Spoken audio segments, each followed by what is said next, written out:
What's going on? Want to kind of talk about this statement of there ain't nothing new under the sun.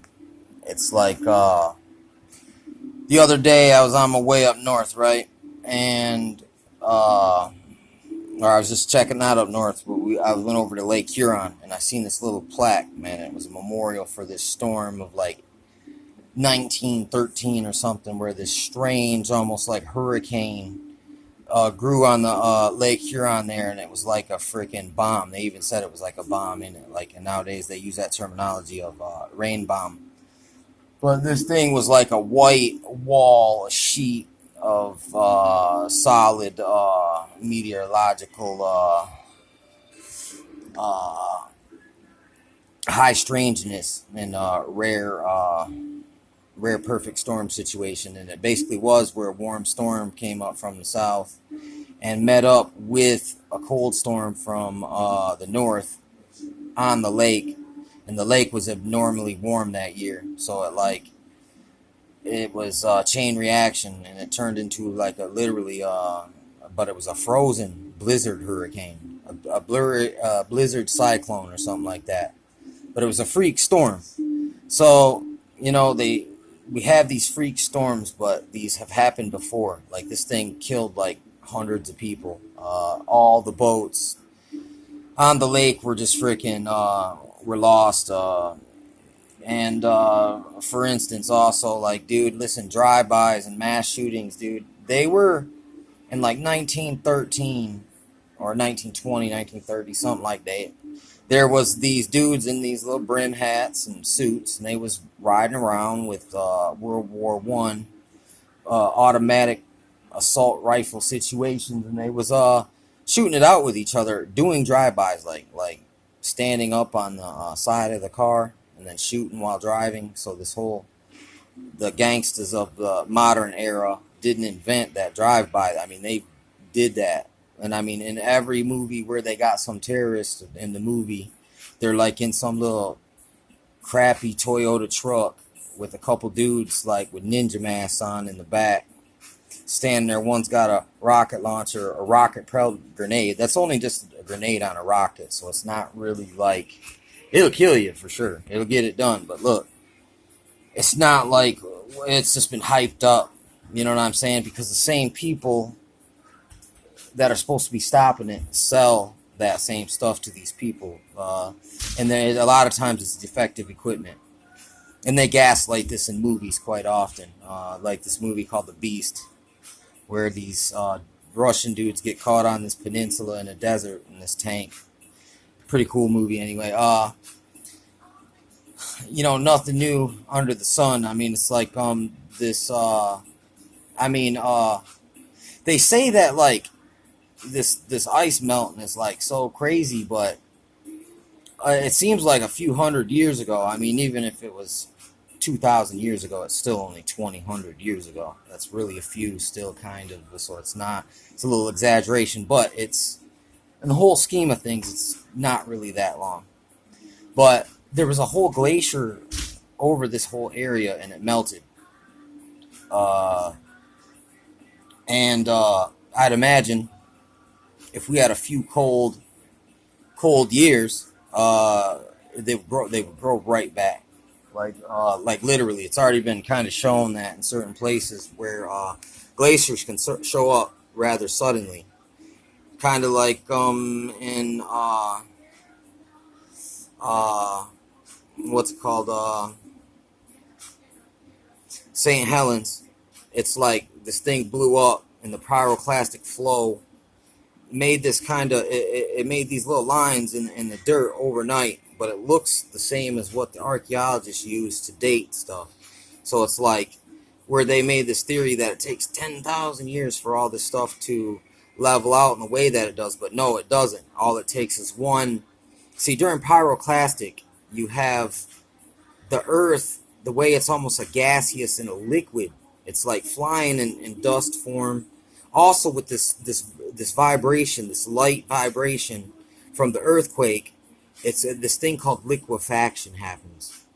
And if I'm guessing, I bet you if you liquefacted like one of your little You know, your little science experiment. You know, you set up like a little fish tank with dirt and different rock in it, and you shake it so hard, and according to the ratio, it's the smaller. So you got to times it up the scale, but you can get it down to the seismic activity, the conditions perfected in a little controlled environment, and you'd probably see that it would be similar.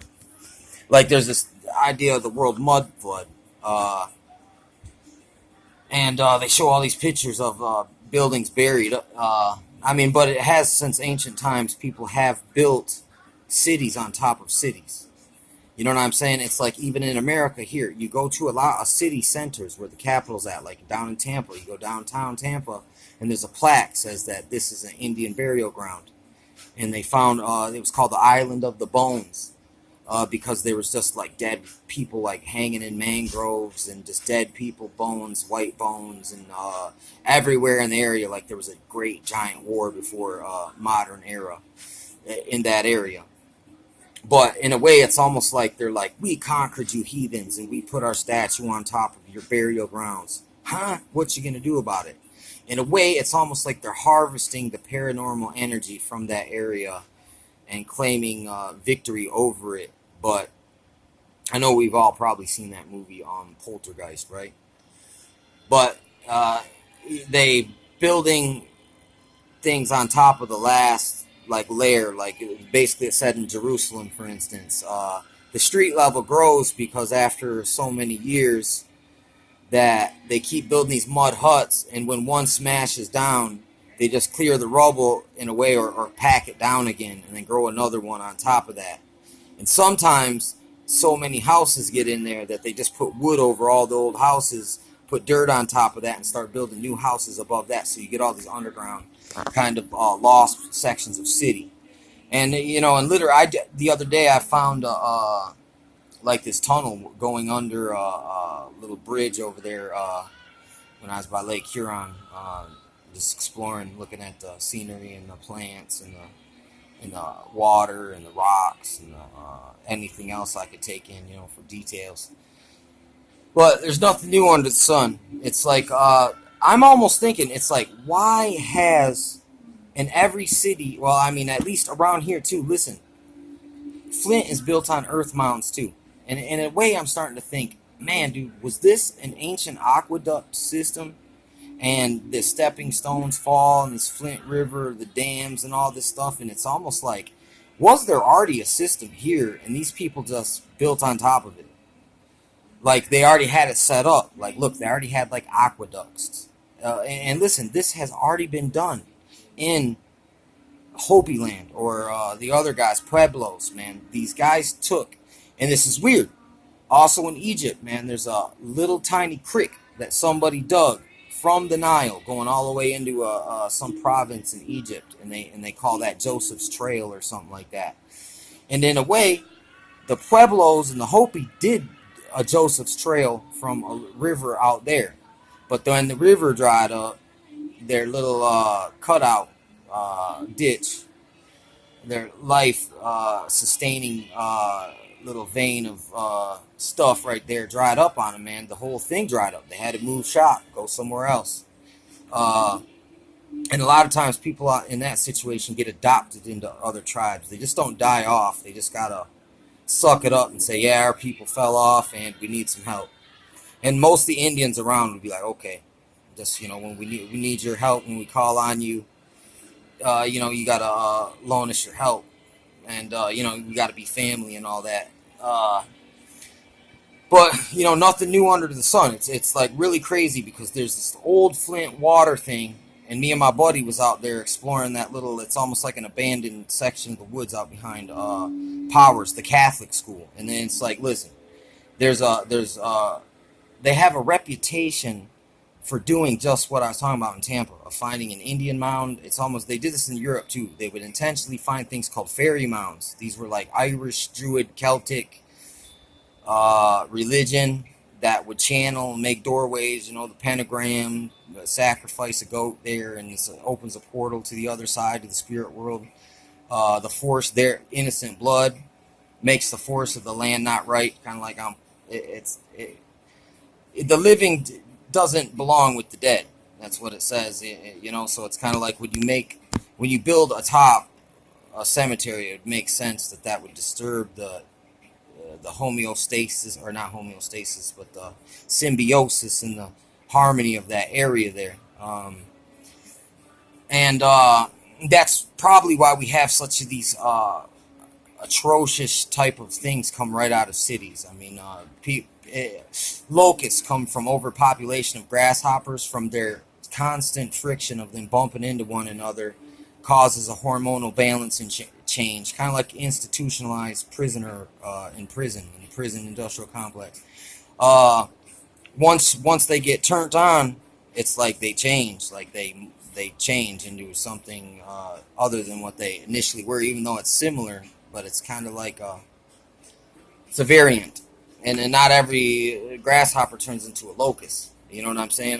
It's kind of like that, man. Similar, but that thing's a water mountain, and then there's a water center built inside of it, man. And I was starting to think, because there's these, it's like I'm starting to think that, like, the Greeks, when they started to oppress the nation of Israel, and also it said they sold some of them off as slaves. The Grecians did. Like, look, there's these and you got Phoenicians in the area, and they also were contracted at times to do sea exploration. And I'm almost feeling like the knowledge, the map to get to the United States was already there in Israel. It's just maybe they didn't know it yet. And it's like the aqueducts. This guy, and even Solomon says it in, I think it's Ecclesiastes. He's like, I have built many great pools of water and many groves and orchards and gardens. And this is the same technique as Joseph's his trail. This Pueblo Hopi area Indians, that their civilization had all the astrological geoglyphs built out of stone, which is weird. Not a lot of Indians built out of stone, but these guys were neighbors with the Mayans, who also had these terraforms, they're like steps, terraces, with these canals. They would dig out ditches to and let water in, irrigate water from. And this is Mexico, where it's like totally like they can't do it now. They can't replicate it. But back in the day, they had it. Like, and look, and I'm almost like Cincinnati's another place where, or it's Philadelphia. One of these places is like, its water complex is built on the native mound that was there already. And it's like, wait a second, maybe they already like watched the beavers and they learned how to make dams. You know what I'm saying? And they freaking, they were doing stuff around here, and it's just kind of concealed from us in the same way that it was in Israel. They had aqueducts pre-Rome, world conquest. So, but it's kind of was hidden. I mean, but it's right out there, and there's records of it in the Bible itself. But I seen this there's a plaque in Brazil where it said these sailors came there to get iron, and that whole area down there was known for the metals, and because the Indians that were down there were copper. They were working for sure with copper chisel, and they were had much gold and other mineral resources from all their stuff they was doing out there. And in a way, it's like this ain't. They act like it's so like modern and civilized now, but they had running water and toilets, and they had probably better agriculture then, in some cases, than we do now. Because I mean, they were working in a full environmental way that we kind of stopped doing that, and just try to do this hack and slash mass production, like and just drive it until you wreck it, basically, kind of. But they kind of did it too. It only works to an extent, I mean, and in a way, once people with all them blessings, why do they become so depraved and evil? And that's probably why you see these civilizations kind of disappears, because when times get desperate, people do desperate stuff, and and it's kind of like there's a trauma there that it takes time to heal.